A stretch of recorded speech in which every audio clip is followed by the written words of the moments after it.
on the fucking internet crying like a fucking... Thor's a cunt. Thor's a cunt. Thor's a cunt. Thor's a cunt. So Thor versus Eddie Hall. The heaviest heavyweight fight that has ever been, probably since biblical times. Right, but... on the fucking internet crying like a fucking little bitch. Through the body language analysis here, remember body language and psychology, we're going to be looking at who is actually a fighter, who is faking it, who's more comfortable as a strong man, and how will all this come together come Saturday night, which is really important if you want to make a bet on the actual fight. Thor's a cunt.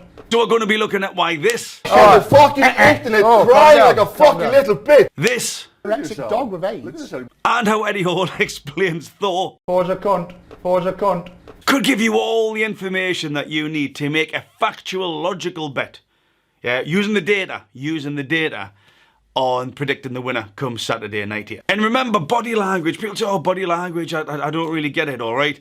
What body language is good at? You need to understand this if you don't, okay? Body language is brilliant at understanding how somebody might be potentially feeling in that moment, okay? That limbic system, the autonomous part of the brain. If you're not in tune with how they are feeling, then you don't know whether they're going to perform well or they could underperform in that particular moment. All right, so what we're going to look at here is how Eddie Hall and Thor are triggering each other, because they are absolutely triggering each other. Yes, we know they're not fighters. They've put themselves through a variation of training camps to try to prepare themselves as best as possible. However, what is going on in this gloves are off with Cougar and Cassian, and poor old Cougar and Cassius, here as the questioner, as the host of the gloves are off. Even his body language displays that he is feeling a little bit uncomfortable with the pressure that is being created between the two fighters. Now remember, mind games, okay? It's important for you, just stop a second. It's important for you, if you want to get an advantage over your opponent. Mind games probably doesn't do it justice, okay? Mind games. Put it in the context. If you were a fighter, and if you had an opponent who come up to you just before you stepped in the ring and said, look, I'm still going to fight you, but I've got a broken leg, I can't throw my right hand, and I'm blind in one eye. Would you be happy about that? Of course you would. You'd be bloody excited, wouldn't you?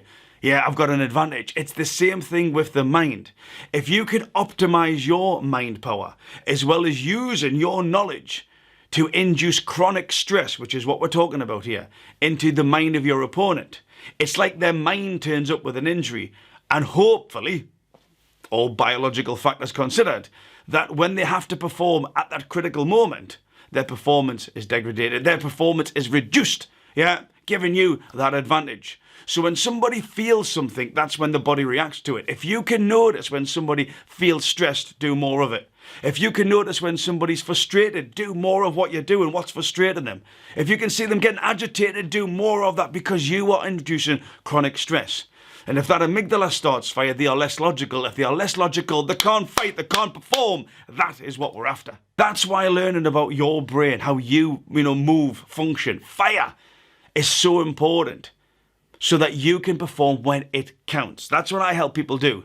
I help people to optimize their own performance at the critical moment when they need to, under stress, duress, and also pressure as well. Yeah. That's really what I do. And that's why it's important for you to get in tune with your own mind. So I'm going to go through some stuff. I'm going to point out Eddie Hall's body reactions. I'm going to point out Thor's body reactions. I'm going to explain the science behind it. And as always, if you've got any comments, comment below. I'm also going to be starting my own podcast soon, focusing on what I love, the psychological side of the fight game. That's what I do. That's what I work as. A big proportion of my work is helping people optimize the psychological side of the fight game. And it's going to be called The Inside Fight. I've been lucky enough to be to Miami so far. I've been to Las Vegas. I'm actually heading down to UFC London today after I've done this little video. And I've been lucky enough to meet fighters at the apex of the fight game, as well as coaches as well, who've been kind enough to share with me just some little snippets. So I've done some big interviews, just chatted to people in the octagon as well, about the psychological preparation that they go through in order to try to prepare as best they can to perform on fight night. So if you want to increase your mind, if you want to increase your performance, if you want to increase from some of the biggest stars in the fight game, then follow me, subscribe. Remember, when The Inside Fight comes out, and it will start coming out in the next month, there's going to be some biblical psychological content there that will help you elevate your game. So Eddie Hall and Thor, straight away, okay, we want to get to the first interaction. Cougar and Cassius introduces them. Now, I can see Eddie Hall, what he's looking for is a thing called affirmation. He's not speaking directly to Thor, he's speaking to the audience. You'll see, every now and again he looks out there. You shoot my hand, but you didn't say well done. You went on to son, you went on to son, you went on to scream a victory. So is that a fake? Still crying since back then? Fake handshake? Have you apologised? Guys. This is requiring affirmation. He's not confident enough, or there's something else going on here, that's more specific. That he needs to speak to the audience rather than he needs to speak to Thor. This is immediate, okay? Thor's looking at him dead in the face. Eddie Hall then turns away and looks to the audience. It's a bit like a bully in the school playground. I need to get other people on my side because I need that validation from others. Okay, there was no need to look to the audience. You could have looked and had a conversation as you and I are now. Alright, but you'll see straight away Eddie Hall starts looking to the audience to bring them in. That they would then indicate that he needs external validation. There's a lack of confidence from there. Okay, I don't know why, I don't know how, but he didn't need to bring the audience, to bring the camera crew, whoever he's looking at, in there when he could have had a direct conversation with Thor himself. Now this year we've got a trigger. Alright, remember the limbic system that we're talking about? That could be external or internal stimuli. You might have had a thought.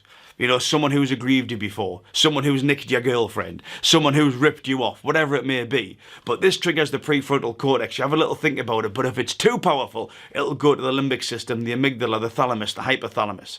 Yeah? And this is what we're looking for here. What can we use to trigger somebody? Mike Tyson was brilliant at it. Tyson Fury is brilliant at it. You'll see some fighters triggering each other. Some people might be gregarious. Conor McGregor used to be brilliant at it, all right? But when we hear the trigger, Eddie Hall actually explains his own trigger, is that it's not the money that he's interested in, it's this thing about 2017, his interpretation of Thor disrespecting him. Like, forget the money, I just want to smash your face in. I stood on the line. You came to my fucking train station. Calm, look at you, calm down. Calm. I calmed down. Okay. Did you see yourself 2 days ago? Thor, you wouldn't come outside, you're a chicken shit. I'd have ripped your face off, mate.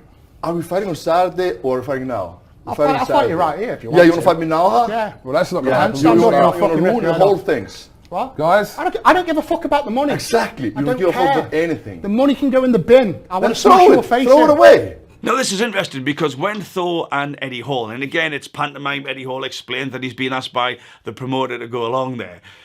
Just as he could have said Thor could have hit me when I was there, Eddie Hall, when they were face to face, could have hit each other. All right, so let's drop the bullshit, guys. All right, not one of you is braver than the other. One person bottled it. The fact is that if you'd really wanted to go for it, you could have. However, there was external stimuli there. There was an interpretation. There was a narrative in your brain. If we have a fight here, we're not going to get the money. All right, but it's that 2017. That's what's triggering Eddie. My question is he too triggered? Does it mean too much to him? Is he pushing himself too high into that stress zone that he will underperform come fight night? That individual zone of optimized function. Is he triggering himself too much is my question here, based on emotion. Emotion's good to get us up there. Emotion's good to get us into the sweet spot. But if it continues, if there's that sort of exponential line where it just doesn't stop, then it can be very detrimental. Now here we've got a great bit of body language. If you look at Thor, Thor's quite open. He's sitting back in his chair. Don't get me wrong, Thor absolutely gets triggered. But what we've got with Eddie is his natural disposition is to sit with his arms crossed. Now again, it's called ventral fronted. You'll see this definitely in the fight game when people offer each other out, yeah? Football hooligans. You'll see, come on then, let's have you. What we're doing here is a ventral fronting. We are showing you all our vital organs here. There's no fear. What you see with Eddie Hall is the opposite. Now again, it might be his comfort space, but what I am seeing is without a shadow of a doubt, his arms are crossed. Yeah? So that is one end of the spectrum, that is the other. So although Eddie's words are trying to come across as confident, and I do not believe that he's not confident to a certain level, he's not as confident as he's trying to convey. And then you'll hear Thor pushes him about the chest infection. To say, oh, you know what, I lost, but I had a chest infection. Yeah. Now again, is it etiquette? Is it, that bit of sport and vertical expectation where if you've got an injury, you don't talk about it? You're a fighter. You need to, you need to step up to the plate. We don't talk about injuries. So Thor may be right in one aspect, is that by Eddie Hall saying, you know, I've got a chest infection, and then Eddie Hall says, yeah, I have got a chest infection, but I've still turned up. Is he giving himself a get-out clause, or are we being manipulated by the societal expectations of when you are injured, especially in the fight game, you don't tell anybody about it, because culturally, it's just not accepted to make excuses. Here you go. All the fucking time, just to be prepared. To say, you know what, I lost, but you know, I had a chest infection and I felt sick, like you always fucking do. Okay. Yeah. Okay. What? Yeah, Thor. Eddie, What? Eddie, What? Eddie. I've got a You chest keep infection. fucking making excuses, I've got a chest infection and I'm still here. And I'm still fighting. Do you hear me say? I'm not chicken shitting it out. Oh yeah. Now what we've got here is the trigger from Thor. Yeah? The trigger with inside Thor that comes from Eddie Hall. He's saying about the deadlift to 501 kilograms. And I think it's quite good how he starts to systematically, strategically, just pick away at Thor's deadlift. And then you see Thor get triggered. Makes that. You did your fucking Oh my racket God. You did your racket Calm down. Makes that. You did your fucking Oh my racket God. You did your racket Calm down. That limbic system, that emotional rush, okay, just in that instance, yeah, just in that instance. Because he's been challenged and because he loses emotional control. Remember, these guys are high-performing athletes as well. They are used to putting themselves in the zones. A lot of people are, you know, in any vertical, forget about the fight game, forget about world's strongest man. In any vertical, those people who operate at elite levels are more used to than you or I putting ourselves in those apex of individual zones of optimized function. But you see, Thor here, and what we see, he can be triggered. Makes that. You did your fucking Oh my racket God. You did your racket Calm down.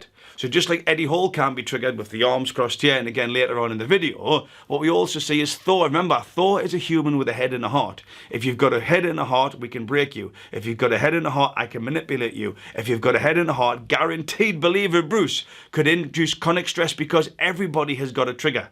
Everybody can get irritated. Everybody is emotional. And fighters and coaches don't take as much advantage of this. Mike Tyson was a really good example. Guys off of just pure brute strength and intimidation. Most guys were just pretty much intimidated. They lost the fight before they even got hit. Most guys. I knew the art of skullduggery. These guys, I knew how to beat these guys psychologically before I even got in the ring with them. But many fighters and many coaches don't fully understand the power of inducing chronic stress and what that can do to your opponent from reducing their potential to perform come fight night. And then this is what we've got. They start going backwards and forwards. It's not about the fight. The fight is a secondary solution. It's a secondary output. What they're really trying to do is say, I'm stronger than you. This is the core belief that we've got, all right? Everyone's a load of bullshit. Everyone on the internet says it's bullshit. Just because you keep saying it's a world record and Google says it's a world record. It even says, and you know what? It even says you out can of say competition. What the fuck you Out want. of I'm competition. not on the fucking internet crying like a fucking little bitch. Oh, calm down. You say. Right. This is the core belief. Everyone's got core beliefs about themselves. And sometimes it can be situational, sometimes it can be circumstantial. All right? But this core belief, what they're trying to say is, no, I'm stronger than you. No, I'm stronger than you. The fight is almost irrelevant. Now, what we've got here is Eddie Hall being really triggered. Eddie Hall being really triggered with the globber sensation. So Thor specifically calls him a fat pig. All right? Now, although Eddie's trying to look confident, what you'll hear is Eddie's voice goes up about 92 octaves. It's like someone's grabbed his balls under the table, yeah? And you'll hear his voice. You saying I'm a lying piece of shit. Oh, calm down. Look in the mirror, you fat pig. Mate, just because I'm heavier than you doesn't mean I'm a fat pig. Just because you're a... Mate, just because I'm heavier than you doesn't mean I'm a fat pig. Just because you're a... It's so high compared to normal. Remember the baseline that we're talking about. So, if I was Thor, if I was a fighter, and I noticed that globber sensation, the tightening of the throat, which is a fear, yeah, that's what it is. I'm not saying Eddie Hall's scared of Thor, but it is a fear reaction, a fight or flight reaction. Mate, just because I'm heavier than you doesn't mean I'm a fat pig. Just because you're a... For those voices to go up, boom, what did I do there? I'm going to do it again and again and again and again because I know that I'm invoking some type of uncomfortable feeling in you and I'm not going to let you off with that. Hear his voice. Biology doesn't lie. Mate, just because I'm heavier than you doesn't mean I'm a fat pig. Just because you're a... And then poor Cougar and Cassius as well. You know, this is another example of the body language. Yeah, you'll see Cougar throughout the interview picking at his clothes, removing his neck, rubbing his nose. He is really uncomfortable. Why am I bringing this to your attention? Again, he's got two huge men either side of him. Probably not that game for a fight. Cougar's a tall guy himself. I've met him. I've met him a few times. Yeah, but what I'm saying is how you feel, your body will show. There's a direct correlation there. It's autonomous. We can't ignore that. Yeah. So if I saw Cougar and Cassian doing this. Yeah, scratching himself, he's uncomfortable. If I was fighting him, I'm going to do more of that. But you'll see, even he's not involved in the fight. He's been triggered by the words and potential thoughts and narrative that he has inside his head that makes even him feel uncomfortable during this interview between the two fighters. Also, what's really interesting is I do think Thor has an advantage. We don't know what Eddie Hall has done behind closed doors. But there's a thing called the specific adaptation of imposed demands. If you do something again and again and again and again and again, yeah, the chances are you're going to get better at it. So what you hear here is Thor is exposed himself to walking into the ring. That limbic system, that fight or flight gets reduced the more times you walk into the ring, the more times you go in front of a crowd, the more times you fight in front of a crowd. It tends to, not all the time, it tends to reduce the impact of it. Just like if you're learning a new skill, the more times you do it, the better you become at it, yeah? That's what I think Thor's got an advantage of here. The fact that he has had 3 fights, the fact that he has experienced that ring walk, the fact that he knows Eddie Hall's watching him and all his haters are watching him, and he's done that process, not once, not twice, but 3 times, that does give him an advantage coming into the fight. Remember, neither of them are boxers, yeah? Neither of them are fighters. They are professional strongmen. Experience you've had against Ward, Vallily, Larratt has put you in good stead for this fight with Eddie on Saturday. 100%. Explain to me why. Everything, the preparation, the ring walk, the fight itself, everything plays a huge part in the moment that's going to happen on Saturday. And Eddie says, oh, well, you know, I've been doing sparring behind closed doors. That's great and that will help. But he hasn't walked the walk. He hasn't gone that distance. He hasn't done it in front of the cameras. With, you know, Thor watching, all of Eddie's haters watching as well. So I do believe when you hear Thor say this, this is something that if you're going to put a bet on, you really need to pay attention to. And then what we get here in the whole half-an-hour interview, all right, big strong bit of body language is Thor's talking after the fight. It's after the fight I'm going to move on. Yeah, he's already made numerous references to he thinks that Eddie is more bothered about, it's more personal. Like, he doesn't think about Eddie, but Eddie's, you know, really wrapped up. And that would seem to be the case. Yeah, that would seem to be the case, as in, at least from this interview, yeah, me being an Englishman, you know, naturally aligning with Eddie Hall, because again, you know, you've got the sort of David and Goliath situation going on. It would be great to see Eddie Hall win against a much bigger man, but Eddie Hall does seem too invested. It's not about the fight, it's about Thor, it's about the impact. Almost a jealousy thing about what Thor's achieved compared, because Eddie mentions the money, Thor doesn't mention money. He mentions some material stuff that he's got. It's not about the fight, it's something else, and I don't quite know what it is. But you see Eddie Hall, when Thor's talking about I'm going to move on, the only time in half an hour he starts scratching his head quite vigorously. Yeah. At no other time, remember we've got a baseline. Can't be arguing, oh, Brucey's just scratching his head. At no other time in that half-an-hour interview did he start scratching his head until Thor started saying, this is what I'm going to do after the fight. I'm going to move on. I'm going to do different projects. What does Eddie do after the fight when he hasn't got this narrative going back and forwards with Thor? All I'm saying is there's something going on here, which is why Eddie Hall scratches his head the first time when Thor's saying about moving on, the only time he does it in the half-an-hour interview. So from a psychological perspective then, what have we learned about Thor and Eddie Hall?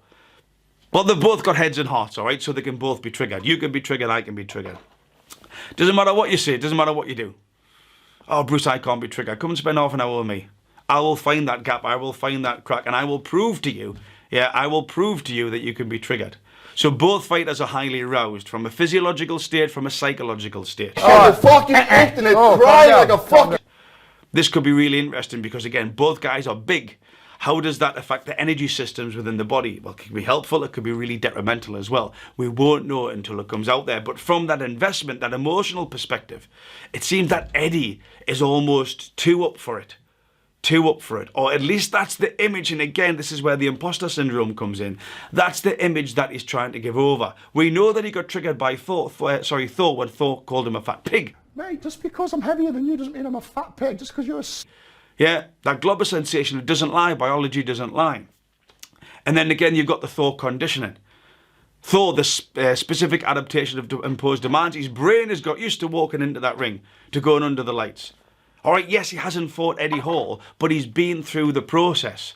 So we have got limited data. We don't really know what's going to happen. But if you had to go on the limited data that we have got, even though I want Eddie Hall to win, I would go for Thor. Yeah, he's just got that little edge in multiple areas that I've explained, and also seems to be triggered less when it really mattered with that conditioning behind him. So for me, even though I want Eddie Hall to win, I think it's going to be Thor. Hopefully you've learned something about the way that body language comes into the performance psychology, how you can utilize it. Remember, the Inside Fight is me going to be interviewing top level, elite level, apex fighters and the coaches all over the world. So if you want to understand more about how you work to optimize your own performance through these global level experiences and their athletes and their coaches, remember to subscribe below, leave your comments in the comment section. Again, it's always good for the algorithm. Give me a thumbs up. Also, in order to help your head, I'm giving away some of my coaching cubes, helping you to understand where your individual zone of optimized function is. So if you would like a cube, we've got lots of people asking for them and we will going to start delivering them soon, head across to my Instagram, BelieveInBruce360, and indicate that you would like me to send you a cube and we will take it from there. But much more important than any of this, believe in Bruce. Please remember to be kind to yourselves and each other. On the fucking internet crying like a fucking... Thor's a cunt. Thor's a cunt.